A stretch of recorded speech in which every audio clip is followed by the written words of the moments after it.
Ah, my first Ghibli film on the big screen. There's nothing quite like it. As Ghibli Fest starts to wind down into 2024, I'm gonna try to see the last two and maybe see the rest next year, but for now, you'll just have to hear another video gushing about how amazing Ghibli films are, specifically Howl's Moving Castle. This is a gorgeous film to see, especially on the big screen. But enough gushing. If you don't want to be spoiled by this video, I suggest going to go see the film for yourself either on Blu-ray or Max. Or use a VPN for Netflix. Anyway, spoilers from here on out. This film, based on a book of the same name by Diana Wynne Jones from the UK, starts us out in the field seeing the castle off in the distance. Meanwhile, our heroine Sophie, who depending on the dub you choose, you get either Chico Baisho for the Japanese, and Two Ladies for Sophie, Emily Mortimer and Gene Simmons. This will become apparent later. Anyway, being the oldest and having some serious self-doubt issues about her being ugly, which is not true. These guards hitting on you don't think that.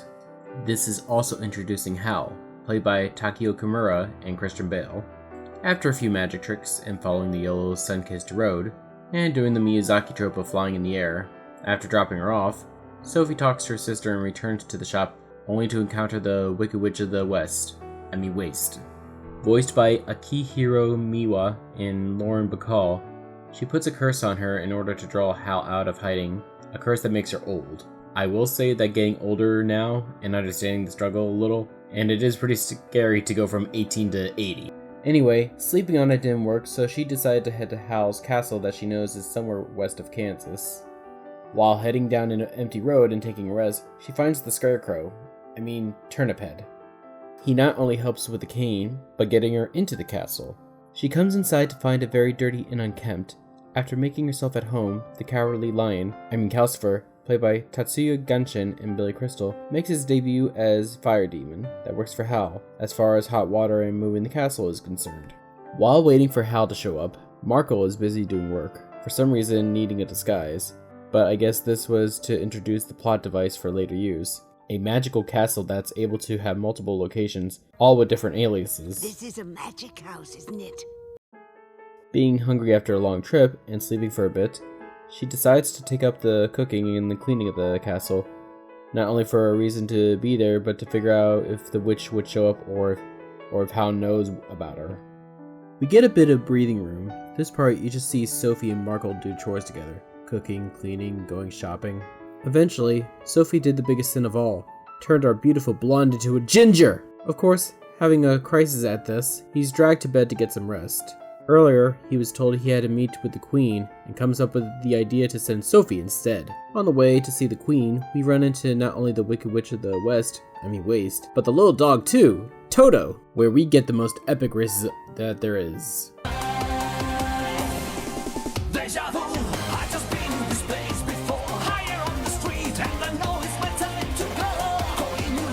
Sophie meets with the Queen while the witch goes to another room, where not all is as it seems because things are going south. I'm melting! The king comes to dissuade the Queen from attacking with the army, but it just turns out to be Howl. Yeah, one of Miyazaki's signature fingerprints is to show war.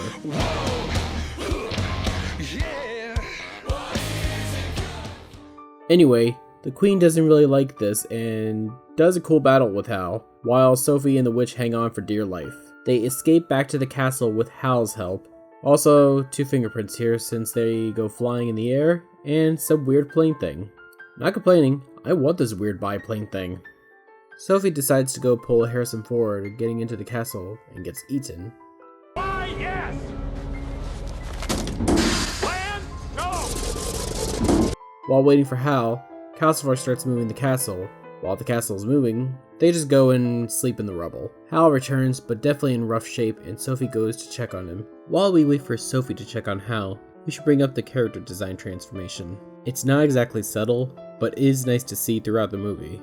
Grandma Sophie's attitude and even appearance changes depending on her emotions and her mood. You saw this earlier in the castle, and you can see it where she's half and half, or maybe 3/4 in both directions, very rarely going a full 100, while Howl, each time coming back from a battle, he becomes more and more beastly. It's a nice little contrast where one character is constantly changing while the other cannot go too far. Anyway, Sophie wakes up and figures out the demon the Queen said Howl had his heart stolen from might be the little fireball. And like a man with a death wish, Hal is all of the younger, full of vigor, and giving Sophie some land, new house, or old house.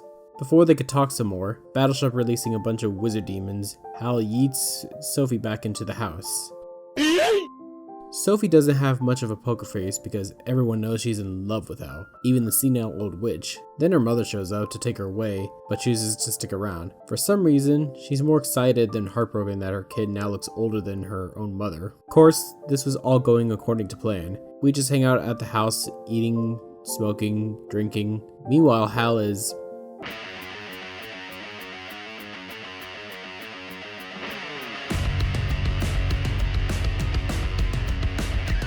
busy. Well, enough relaxing. Time for some action. The goo monsters show up after the mother gives away the secret, but they are also dropping bombs. But then Hal shows up to save the day once again. After getting the family safe and Calcifer up and running, Sophie just wants him to come home and be safe already. But you know the meme. I love you. I know. They are safely in the castle, but unfortunately can't inform Hal to stop defending the hat shop. They get everyone outside, Calcifer last, and the castle collapses, and then head back in to get the castle moving again. I guess you could call this a hard reset on the house. After giving some motivational speeches and some hair to get it moving, Howl's Moving Castle becomes a moving apartment. Things are going well until the witch gets greedy and tries to grab Calcifer, that turns out to be Hal's heart. Sophie tries to get her to let go, but eventually has to throw water on the Wicked Witch of the waste. Oh, what a world!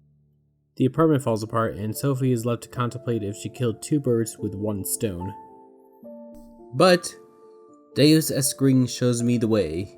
Ring leads her to the field they were in earlier, but with an even younger Howl. Trying to run to him between meteors falling, mud creeping, rings a breaking, Sophie witnesses the birth of Calcifer after eating a star, as all children tend to do. I'ma eat it. But gets sucked back into a tornado-like void. We get thrown back to the present, where Hal finally found her, but has seen better days. They fly up and meet at Hal's moving floorboards, where they want to save Hal. They are giving back his heart, which is Calcifer, but don't know if he will make it. He does. Bye, you two crazy lovebirds. Hey, Rugman, ciao. I'm history. No, I'm mythology. Nah, I don't care what I am. I'm free. But now the Howl's moving floorboards becomes a floor, and are only saved by Turniphead, who turns out to be a real boy, who is in love with Sophie. Also being a prince goes to end the war, and everyone lives happily ever after. I'll go into story technicals in a bit, but I think we need to switch over for a palette cleanser. First, with the visual, well, it's still Ghibli, so they're still animated by hand with some digital thrown in. Of course, I know it's hard to tell, but this is CGI, but the best kind. Yeah, the castle itself had to have a team dedicated to animating it alone. I guess the best way to describe it is that no 3D models were used, but a bunch of boards and flat surfaces that moved around depending on where the camera was pointing. And, being a Miyazaki story, he had some say on how this thing turned out. Visually, a mix and match of everything, and movement was done on chicken legs. Not sure if that was done because of the old folktales of Baba Yaga witches' houses also being on chicken legs, or because it looks cool. Probably both. Audibly, he also didn't want the castle to have any harsh sounds because he wanted the kids to like it. That is another praise I have for this. Audibly, it sounds beautiful, like a good ASMR sometimes. I think this is for two reasons. The first is, they did send some guys to collect some sound from Europe, from walking and running down the street to the bell ringing in the clock tower. I'm sure they were also sent to have visual aid when they were building the towns and environments. The second reason is this really tickled and stood out audibly, and probably a reason I didn't see many Ghibli films. You see, Ghibli has been around since the 80s, but only really started getting dubbed in the 90s. 90s dubs can be a red flag depending on the movie, because you can get a great dub like Yu Yu Hakusho. Earth the toddler bitch! You better speak now before I forever put that pacifier 10 inches down your throat! Or completely butcher it like Shinaki!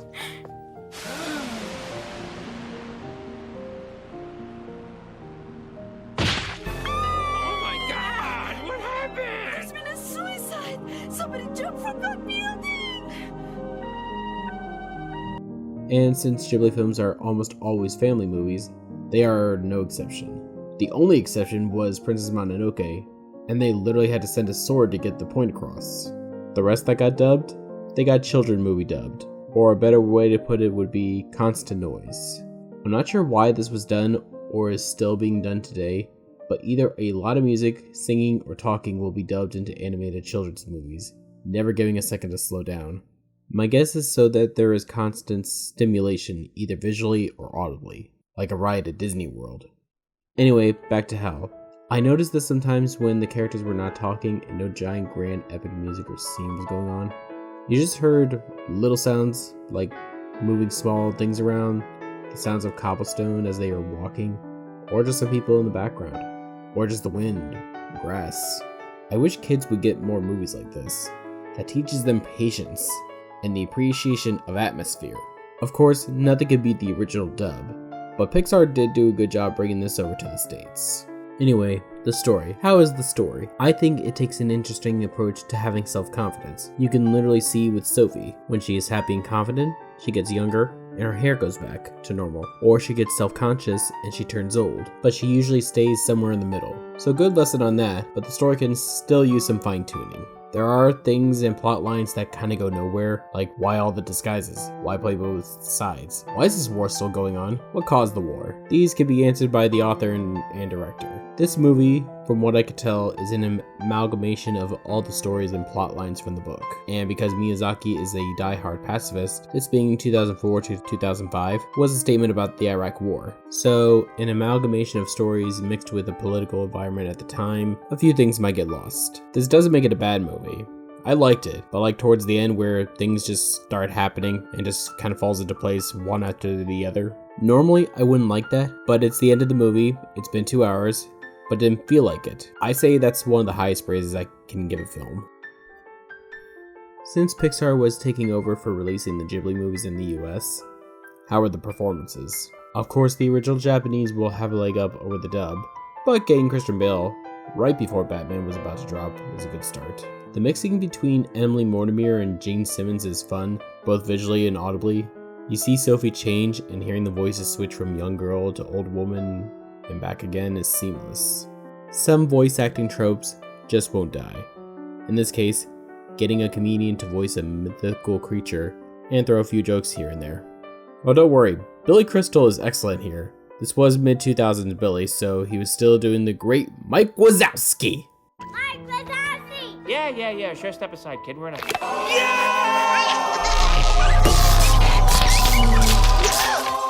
I did get the Blu-ray for this, G-Kids Steelbook Edition, so on top of the movie in both languages, you also get the special features. Some you've already seen. Building the Castle, Pixar's John Lasseter being a nerd with Miyazaki, interview with the author. You do get an interview by the Japanese Calcifer, and Jesus, the eyebrows! I like to see if a Blu-ray has special features that is unique to it, and I can say, this one does. You've seen the movie, but have you ever seen it in storyboards? I've seen storyboards before, even in full scenes in storyboard form, but never seen an entire movie using just those, so that was nice to see. To see where the drawing started, and then to see where it ended. It is a nice touch, and a little inspirational for up-and-coming artists. Overall though, this is one of the better Ghibli films to get since they actually took the sound design seriously as well as visually when they did this nearly 20 years ago. The characters are fun and feel like they have their own agency. Yeah, the story could be a little off, but nothing is perfect and doesn't need to be. This for me is a home-cooked breakfast meal, where everything is handcrafted, cut, and prepared right there. Yeah, I could go and get what everyone else does and it'd be about the same, but it's the experience we want. It's the journey and friends we made along the way. Thank you so much for watching. I have Kiki's delivery service cooking right now and a few others on the way. Hopefully, I can get ahead and be up to date by Christmas. Anyway, you know the drill. Like, comment, subscribe, argue in the comments. Let me know if there are any movies, games, or books you want me to take on. Or if you just want me to bitch and moan about it. Whatever you want. Anyway, have fun, guys.